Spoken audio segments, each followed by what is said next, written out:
These were the images that stunned the world on Wednesday. On the 10th day of protest, demonstrators supporting Hosni Mubarak stormed Tahrir Square, sparking violence that continued well into the night.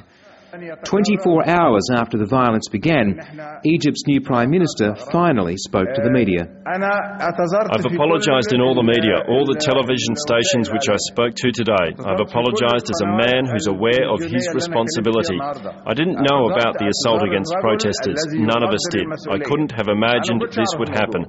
But because we are responsible for a country which has to protect its citizens, I think I should have apologised and say that this will not happen again. Yesterday, anti-government protesters were still on the ground they've occupied for over a week and preparing for another assault. But there are still no police to stop the violence.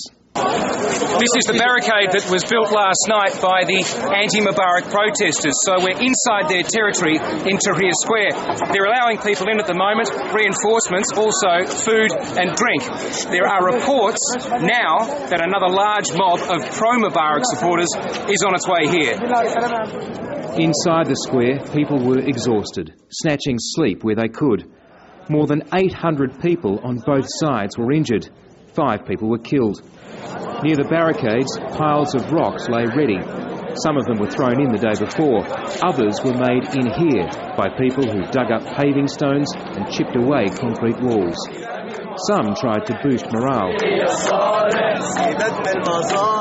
But with far fewer people left inside these barricades, the tension in the square is clear, despite the bravado. Are you afraid right now, knowing that there are people coming here who are going to try to get into the square? Are you afraid?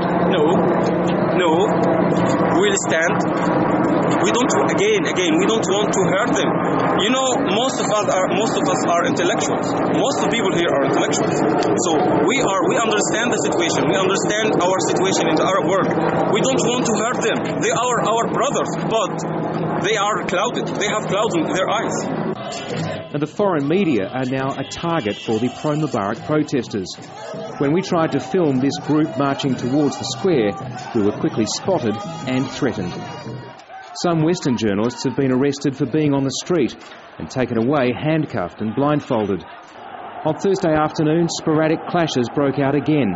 There were sounds of gunfire, but it was impossible to tell if it came from protesters or the army firing into the air. The army is doing it on its own and is unable or unwilling to shut down this conflict on the streets. The new Egyptian government has promised a full investigation, but the violence is still going on and it's doing nothing to stop it.